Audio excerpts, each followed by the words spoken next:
Bismillahirrahmanirrahim. Assalamualaikum warahmatullahi ta'ala wabarakatuh.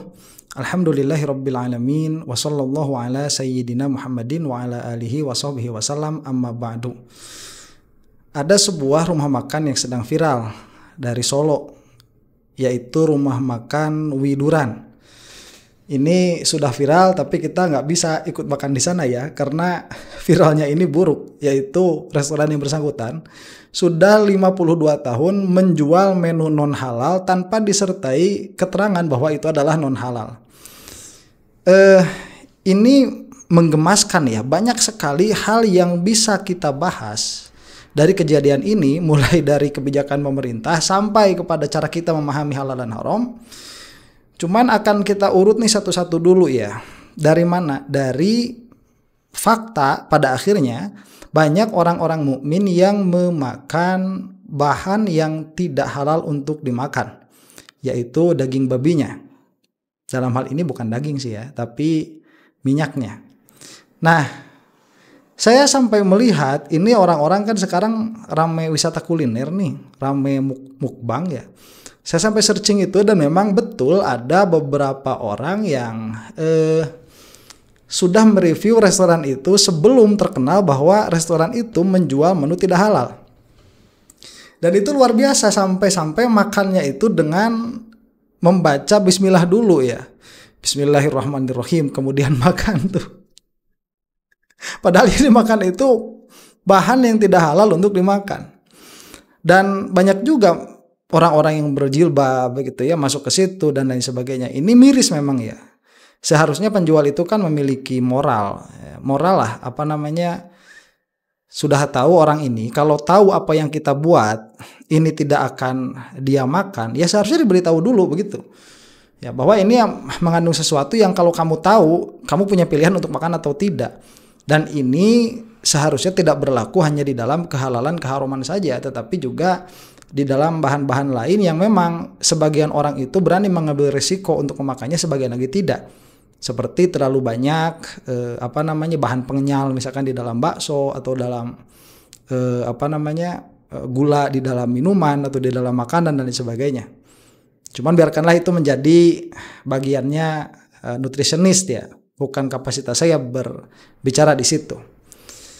Nah, cuman kejadian yang menarik juga pernah berlaku ini beberapa bulan atau bahkan tahun yang lalu ya, yang mana ada seorang influencer. Dia itu memakan daging babi dengan membaca bismillah dulu. Ini secara kharij, kejadian secara fakta sama sebetulnya. Yang satu makan daging babi membaca bismillah, yang satu pun memakan ayam atau kremesan yang digoreng dengan minyak babi kemudian membaca bismillah dulu. Nah, yang satu dihujat, yang satu tidak. Apa perbedaannya? Perbedaannya itu yang satu mengetahui, yang satu tidak mengetahui, begitu. Nah, ini kita tidak membicarakan tentang hujatan, tetapi kita akan membicarakan tentang hukumnya. Karena ini ada pintu masuk yang sangat bagus untuk memperkenalkan perkara-perkara yang bisa memurtadkan. Nah, jadi di antara perkara yang memurtadkan itu, yaitu melaksanakan kemaksiatan yang mana dimulai dulu kemaksiatan itu dengan bacaan basmalah misalkan. Itu bukan hanya dosa, tetapi dia sudah keluar dari agama. Contoh misalkan tatkala seseorang itu mau mabuk ya. Ini saya sering mendapat cerita, guyonannya orang-orang yang suka mabuk, itu sebelum minum khamar mereka itu suka baca bismillah dulu. Jadi khamar di depan dirinya itu dia angkat kemudian sambil berkata bismillahirrahmanirrahim terus minum begitu. Itu bukan hanya berdosa tetapi sudah keluar dari agama karena sudah istihza, itu sudah menghinakan terhadap ad-din, terhadap agama. Dan pola guyon seperti ini sekarang bukan hanya ada di dalam maksiat-maksiat yang tertutup, tetapi sudah jadi di dalam maksiat-maksiat yang terbuka. Kita sering misalkan melihat ada, katakanlah seorang biduan begitu ya, yang mana dia itu mencari makan memang dengan membuka aurat.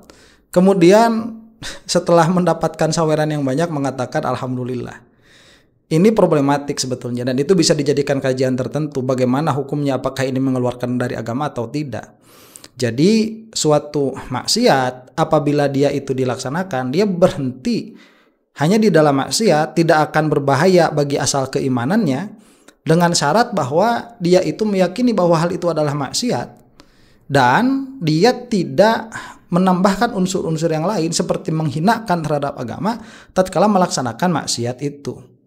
Nah, itulah makanya berbeda ya orang yang makan ayam widuran padahal sama di dalamnya ada unsur babi, dengan orang yang sebelumnya yang pernah viral beberapa waktu lalu makan babi membaca bismillah. Nah, di sini kita seharusnya mendapatkan perspektif yang agak nuans ya, yang agak kompleks sebetulnya. Jadi kita akan masuk sekarang ke dalam pembahasan apa sebetulnya yang disebut haram itu. Kok dalam satu kasus ini bisa sampai keluar dari agama, karena kita tidak membicarakan hujatan netizen ya begitu. Di lain sisi ini malah keluar dari agama. Jadi yang satu keluar, yang satu tidak. Kenapa kok bisa begitu? Padahal wakinya sama. Nah, ini sebetulnya bagus apabila kita memahami asal hukum syar'i, hukum syariat. Jadi hukum syariat itu sebagaimana diketahui di dalam usul fikih itu hanya 5 saja.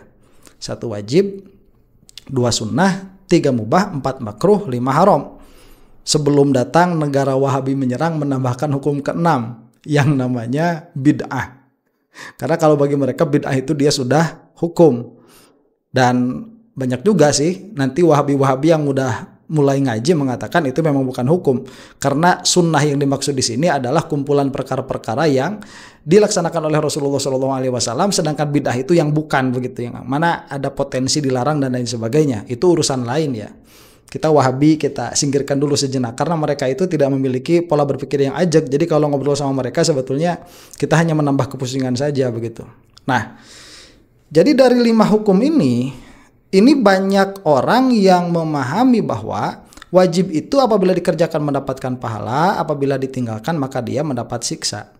Kutub yang paling bertentangan dengan wajib adalah haram, yaitu apabila ditinggalkan dia mendapatkan pahala, apabila dikerjakan dia berdosa begitu.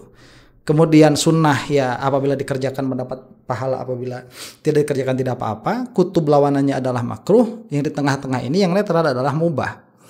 Nah, banyak yang tidak sadar sebetulnya pengertian wajib, mubah, wajib, sunnah, mubah, makruh, haram dengan pengertian yang tadi.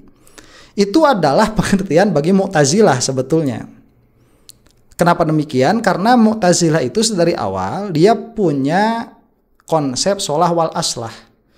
Jadi berbuat dosa itu pada dirinya dia harus disiksa begitu, dan berbuat kebaikan pada dirinya dia itu harus diberi pahala. Karena bagi Mu'tazilah patokan moral itu adalah mahasanahul aqlu.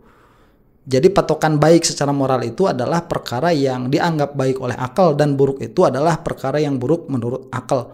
Berbeda dengan Ahlus Sunnah wal Jamaah yang mana nilai baik dan buruk kita pasrahkan seutuhnya kepada syariat. Maka apabila syariat mengatakan itu baik berarti perkara itu baik, apabila syariat mengatakan perkara itu buruk maka itu buruk. Dari sinilah maka pada akhirnya tidak ada kewajiban bagi Allah sama sekali untuk memberikan pahala kepada kita. Itu adalah fadlan minhu. Jadi pola pikirnya itu Allah Subhanahu wa taala telah memerintahkan kita untuk berbuat suatu perkara yang partikular, atau telah melarang kita untuk berbuat suatu perkara yang partikular, dan tatkala kita mengikuti apa yang diperintahkan oleh Allah Subhanahu wa taala, maka Allah menjanjikan kepada kita suatu reward tertentu. Nah, maka pada dirinya reward ini bukanlah hak kita, tetapi kebaikan yang diberikan oleh Allah Subhanahu wa taala. Nah, maka lebih kompleks di dalam Ahlus Sunnah itu untuk memahami wajib, sunnah, mubah, makruh, dan haram. Itu lebih kompleks lagi. Bukan hanya sekedar apabila dikerjakan mendapatkan pahala, karena itu adalah lazim atau konsekuensi dari makna wajib, sunnah, mubah, makruh, dan haram itu sendiri. Jadi kalau kita lihat dari 4 hukum, dari 5 hukum ini, nanti ini disebut sebagai hukum taklifi. Kita lihat dari 5 hukum ini, maka yang tidak memiliki konsekuensi secara langsung terhadap pahala atau dosa, ini ya yang mubah ini dia tidak memiliki konsekuensi secara langsung. Adapun yang wajib, sunnah, makruh kemudian haram, ini di dalamnya ada pahala begitu. Meskipun di dalam sunnah tidak ada siksa, tetapi di sana ada pahala. Di dalam makruh tidak ada siksa, tapi di situ ada pahala. Di dalam meninggalkannya, di dalam sunnah ada pahala di dalam mengerjakannya. Di dalam wajib ada pahala di dalam mengerjakannya, sekaligus ada dosa di dalam meninggalkannya. Di dalam haram ada pahala di dalam mengerjakannya, di dalam meninggalkannya, dan ada siksa, ada dosa di dalam meninggalkannya. Yang mana sekali lagi saya ingatkan bahwa pahala dan dosa yang ada di dalam hukum tersebut itu bukanlah asal dari kewajiban Allah Subhanahu wa taala untuk memberikan kepada kita, tetapi fadlun minhu. Lah kemudian apa hubungannya dengan makan babi? Nanti ya, ini kalau kata orang-orang, penjelasannya muter-muter. Emang muter-muter, kita kan mau membahas ini dari awal, dari fondasi begitu. Nah, jadi hukum syar'i itu pada akhirnya di dalam ilmu kalam itu biasanya dibahas setelah nubuwah. Jadi ilmu kalam ini memiliki tiga pembahasan utama penting. Satu ilahiyat, dua nubuat, ketiga sam'iyat. Nah, sam'iyat ini beberapa kitab memang masukkan di dalamnya seperti Al-Jauharatut Tauhid tuh. Di situ ada sam'iyat. Kemudian di dalam Ad-Dardir juga ada sam'iyat. Tapi sebagian kitab yang lain itu hanya membahas akidah saja. Jadi berhenti pada nubuat. Seperti apa? Seperti Ummul Barohin. Ummul Barohin itu berhenti di kenabian. Nah, dari kenabian ini maka akan lazimlah kita itu mengenal kepada syariat. Dan kenabian ini dibahas setelah sifatul kalam atau lazimnya, yaitu mutakaliman. Kenapa susunannya seperti itu? Karena ada rahasia, ada nuktah di situ. Apa rahasianya? Bahwa hukum taklifi yang sampai kepada kita yang saya sebutkan tadi itu adalah kelaziman dari adanya kalamullah. Kelaziman dari adanya kalamullah. Jadi kalau misalkan kita ini mau memahami syariat dengan benar, mau tidak mau kita harus memahami sifat kalam dengan benar. Nah, saya mau masuk dulu ke sini, ke dalam pemahaman orang-orang awam tatkala mereka memahami syariat. Orang awam tatkala mereka memahami syariat, mereka itu suka menisbahkan satu hukum itu kepada tanda dari adanya hukum itu sendiri. Jadi bukan kepada khitabullah tuh nanti, bukan kepada kalamullah larinya itu, tetapi kepada tanda. Contoh misalkan kalau ditanyakan kapan wajibnya sholat zuhur. Nah, pandangan orang yang beragamanya tidak dari fondasi, mereka akan mengatakan sholat zuhur itu wajib tatkala azan. Jadi azan zuhur disitulah wajib sholat zuhur. Asr ya begitu, maghrib ya begitu, isya ya begitu, subuh ya begitu. Sekarang ada yang lebih parah lagi kan, bukan kepada azan tapi kepada jam. Nah, yang mana jam atau adzan itu sebetulnya adalah substitusi dari masuknya waktu itu sendiri. Jadi waktu zuhur itu kan bukan karena adzan, tetapi karena zawalnya matahari. Makanya di dalam ijtihad masuknya waktu itu ada permasalahan bagaimana apabila muadzin ini dia tidak bisa dipercaya orangnya. Apakah boleh kita percaya kepada adzannya muadzin tatkala muadzin ini dia tidak bisa dipercaya begitu? Karena kan muadzin ini pada hakikatnya seharusnya dia itu melihat zawalnya matahari. Kemudian apabila dia melihat zawalnya matahari, dia mengabarkan kepada orang-orang bahwa saya ini melihat zawal matahari. Dengan cara apa? Dengan cara adzan. Dan kalau memang orang ini memang bisa dipercaya, maka kita boleh percaya. Apabila orang ini tidak bisa dipercaya, bagaimana? Nah, itu ada di dalam permasalahan fikih. Yang mana sekarang itu sudah tereduksi lagi. Kenapa? Karena orang-orang yang adzan sudah tidak melihat zawalnya matahari pada sholat zuhur atau sudah tidak melihat bayangan pada sholat asar. Mereka sudah melihat jam sekarang. Dan jam ini kan ada kemungkinan salah, ada kemungkinan error, ada kemungkinan tidak sama dan lain sebagainya. Nah, inilah pada akhirnya nanti yang menjadikan permasalahan bedanya kita misalkan ya dengan Muhammadiyah tuh pada waktu subuh. Muhammadiyah itu kan sekarang udah mulai diundurkan 10 menit tuh. Dari jadwal sholatnya. Nah, itu cara memahaminya dulu ya. Jadi orang awam tatkala dikatakan kapan sesuatu ini berlaku kewajiban atau kesunahan, mereka akan menisbahkan itu kepada tanda adanya kewajiban atau keharuman tersebut atau kesunahan tersebut, bukan kepada asalnya. Nah, mutakalimin tatkala ditanya kapan wajib sholat zuhur, itu jawabannya lain. Jawabannya itu bukan saat zawal sebetulnya, tetapi jawabannya itu saat ta'alluq kalamullah dengan mukallaf. Jadi kalamullah yang memang ada dalalah terhadap tolab syar'i begitu, terhadap tolab syai, terhadap mencari suatu perbuatan pada kita sebagai mukallaf yang terkena oleh waktu, disitulah tatkala ada ta'alluq, disitulah ada kewajiban. Itu cara memahaminya mutakalimin. Jadi mutakalimin itu dia seharusnya lebih hadir beserta Allah Subhanahu wa taala karena dia tidak melihat dulu matahari zawal, dia tidak melihat juga kepada muadzin, dia juga tidak melihat kepada jam apalagi begitu. Yang dia lihat itu adalah khitabullah.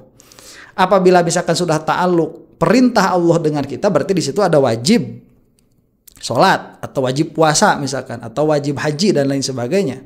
Apabila tidak ada ta'alluq maka tidak ada tidak ada kewajiban di situ.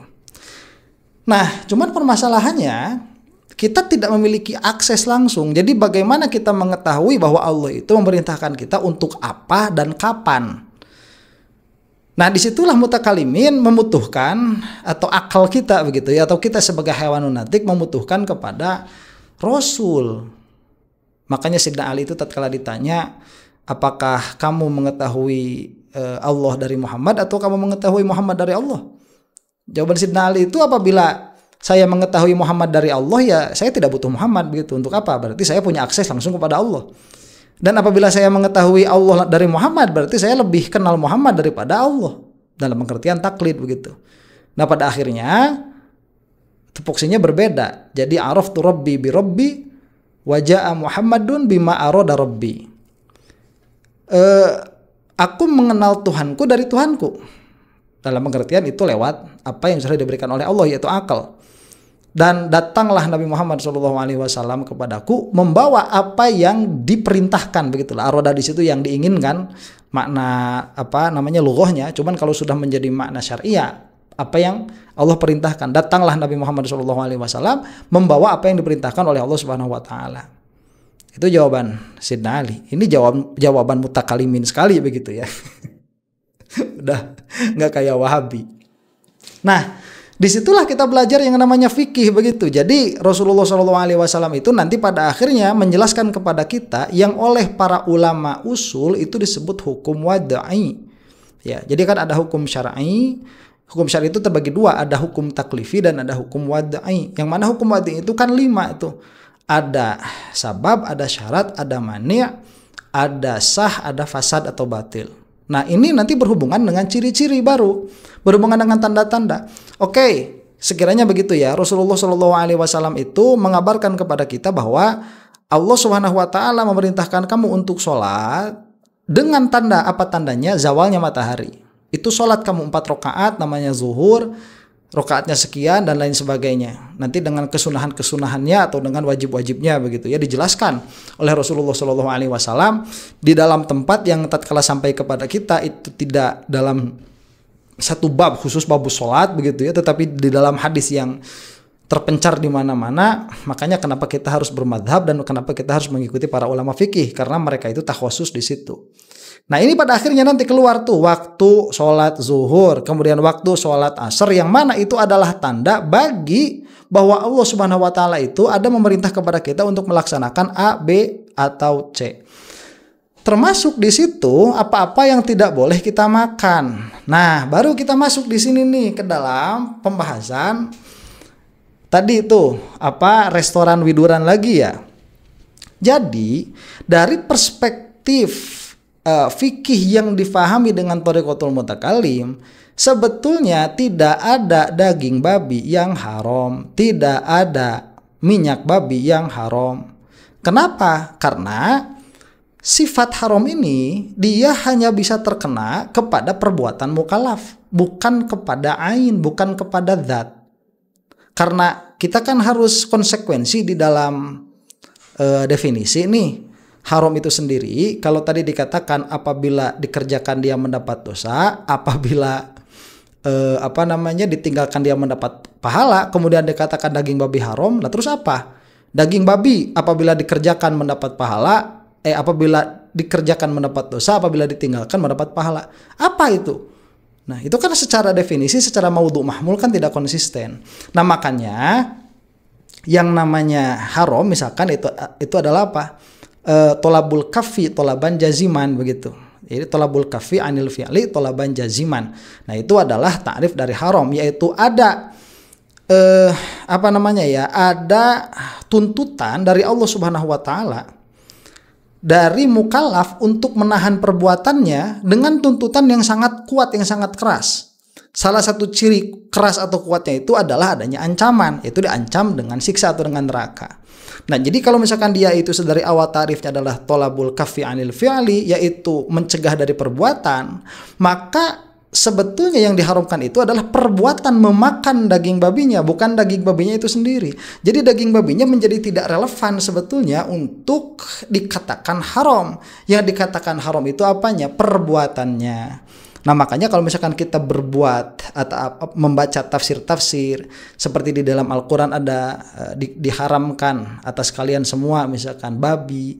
Nah, itu suka ada tafsirnya tuh, maksudnya bukan babinya tetapi memakan babinya, memakan daging babinya. Nah, sampailah kita kepada kasus begitu ya, tadi kembali. Jadi tatkala dihidangkan di hadapan kita ini daging babi, maka kita itu harus tahu, karena kita tahu yang di hadapan kita ini babi, maka kita harus tahu bahwa ada tolab syar'i di situ. Allah Subhanahu wa taala menyuruh kita untuk menahan makan hal itu, jangan dimakan begitu. Kita harus tahu itu jangan dimakan. Apabila dimakan, kamu akan mendapat konsekuensi adi ya. Kita katakan konsekuensi syar'i lah, karena adat syar'i itu adalah sunnatullah begitu. Akan ada konsekuensi syar'i. Apa konsekuensi syar'inya? Kamu akan disiksa oleh Allah Subhanahu wa taala apabila tidak dimaafkan oleh Allah Subhanahu wa taala begitu. Nah, sehingga tatkala seseorang ini tidak mengetahui bahwa apa yang dihadapannya itu adalah daging babi, dia tidak tahu ada tolab syar'inya, ada tolabul kafinya, nggak tahu. Lawang sedari awal dia nggak tahu di situ adalah daging babi atau mengandung babi atau tidak begitu. Nah, makanya sebetulnya harusnya saya ini masuk ke dalam pembahasan tentang rezeki ya. Insya Allah lah lain waktu itu ya. Jadi pada akhirnya definisi halal bagi mutakalimin itu apa? Adalah perkara yang tidak diketahui keharamannya. Jadi ada dua madhab di dalam menentukan halal dan haram ini di dalam rezeki begitu ya. Jadi rezeki mana yang halal, mana rezeki yang haram, ini dia ada dua madhab di dalam, atau dua pendapat lah di dalam menentukannya. Ada yang mengatakan bahwa yang namanya halal itu adalah perkara yang tidak diketahui keharamannya. Ada yang mengatakan bahwa yang halal itu adalah perkara yang diketahui kehalalannya. Itu lain ya, itu sepertinya mirip padahal lain. Nah, kalau misalkan dia itu adalah perkara yang tidak diketahui keharamannya, dan ini yang diambil oleh Said Foda itu, ya sudah, kalau tidak diketahui keharamannya, kita melihat ada sesuatu, kita tidak tahu bahwa ini haram, berarti tidak ada tolab syar'inya untuk menahan dari perkara itu, nggak ada itu. Kalau misalkan kita memang sedari awal memakai mazhab yang itu. Tapi kalau misalkan yang diketahui halalnya, tatkala ada sesuatu di hadapan kita, kita tidak tahu ini halal atau tidak begitu, ini halal apa enggak ya? Berarti kan tidak tahu halalnya nih. Akhirnya kita harus tahu dulu, harus cari tahu dulu. Ini apa bahannya, dagingnya apa begitu. Kalau ini nyembelihnya di mana, dan lain sebagainya, ribet. Nah, itu biasanya jalannya jalan sufiah kalau yang itu ya.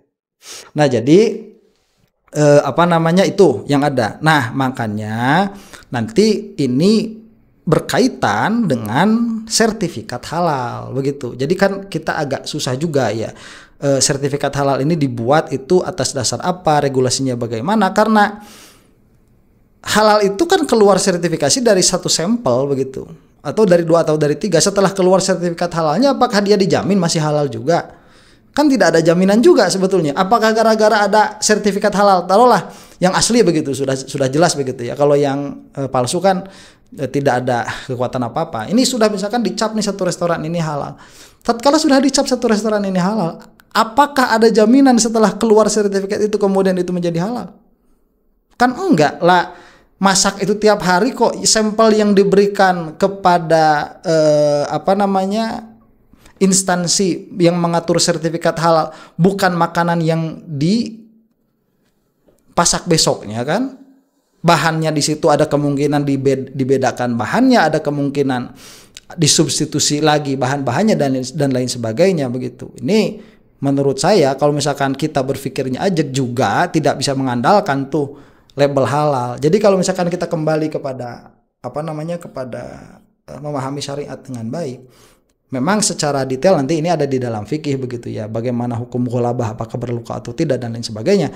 Cuman untuk membuka pengetahuan sedikit saja bagi para mutakalimin di dalam melihat fikih, terutama di dalam halal dan haram, itu sebetulnya nggak susah begitu. Itu cuman apakah kita tahu ini ada keharamnya atau tidak. Kita tidak tahu, ya sudah kita makan. Nah, misalkan orang-orang udah kagok begitu ya, makan dari dari restoran widuran itu udah kagok, terus gimana? Ya udah nggak apa-apa, nggak jadi masalah dalam pengertian itu tidak menjadi haram bagi dirinya. Kenapa? Karena memang sedari awal dia tidak tahu bahwa perkara itu haram begitu. Bukan berarti nanti si pemilik widurannya ini tidak usah ditindak. Oh, ini harus ditindak betul begitu, karena sudah menipu konsumen sedemikian rupa ya, berpuluh tahun loh begitu. Dan kalau misalkan mau juga nanti kalau sudah ada, nggak tahu ada sertifikat halal atau tidak begitu ya. Cuman kan ini juga bukan tanggung jawab restoran widuran saja seharusnya. Terus instansi ini selama ini kemana saja? Mereka nggak ada jemput bola begitu. Ya harusnya kan ada. Kalau menurut saya sih harusnya ada. Jadi sertifikat halal itu bukan sesuatu yang kalau di kita ya ingin melindungi umat-umat muslim, bukan sesuatu yang harus diajukan dulu begitu oleh pihak restoran. Kalau misalkan ada pihak restoran tahu, kayak pajak aja kan ngejar-ngejar restoran kan begitu. Jadi ada orang nih restoran kelihatan buka usaha, kemudian dilihat di database ini tidak ada sertifikat halal, ya kejar begitu, kejar. Kalau memang sedari awal intinya itu ingin melindungi konsumen muslim. Kalau sedari awal didirikannya lembaga sertifikat halal itu untuk cari cuan, ya pasti bakal begitu, nunggu dulu datang. Nanti kalau misalkan lama nggak datang dikasih sanksi, keluar lagi denda, keluar duit lagi dan lain sebagainya. Jadi ini sebetulnya bukan hanya permasalahan restorannya saja, ini secara sistem pemerintahan juga harus dibenahi. Jadi ada 3 hal yang harus dibenahinya itu. Yang satu, pemahaman kita terhadap hukum syar'i. Yang kedua adalah regulasi pemerintah. Ini juga harus baik. Apa sebetulnya tujuan awal dari dibentuknya sertifikat halal itu. Yang ketiga, ini kesadaran dari produsen. Ya, kalau misalkan gak halal ya sebut aja gak halal begitu kan, selesai seharusnya. Ya cuman kalau urusannya dengan bisnis ya udah lain lah, udah pengen banyak-banyak uang begitu ya, pengen banyak-banyak pelanggan. Begitulah, mudah-mudahan video ini ada manfaatnya. Wallahu taala a'lam bissawab. Assalamualaikum warahmatullahi taala wabarakatuh.